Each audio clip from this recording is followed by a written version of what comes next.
So the Green Bank telescope is part of surveys for new pulsars that I have been a part of, has discovered some really fascinating systems for testing Einstein's theory of general relativity in really extreme environments.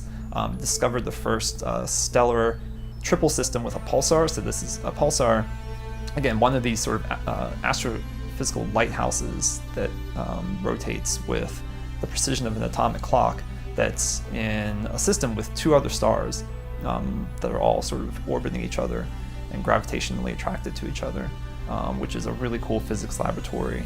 But one of the biggest projects that we're doing right now, as far as pulsars are concerned with the GBT, is a project called Nanograv, which is using pulsars to try and detect gravitational waves that are being emitted by the largest black holes in the universe.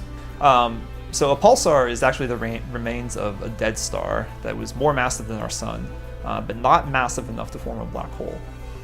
When that star explodes in supernova, it leaves behind a very, very dense core that's made almost entirely of neutrons, so subatomic particles that we find at the center of atoms.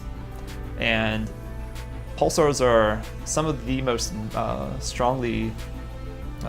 have some of the strongest gravity of any object in the universe that isn't a black hole. So if pulsars were just a little bit more massive and had a little bit stronger gravity, they would actually collapse to become a black hole. So they weigh about 500,000 times as much as the Earth. They spin up to as fast as a kitchen blender.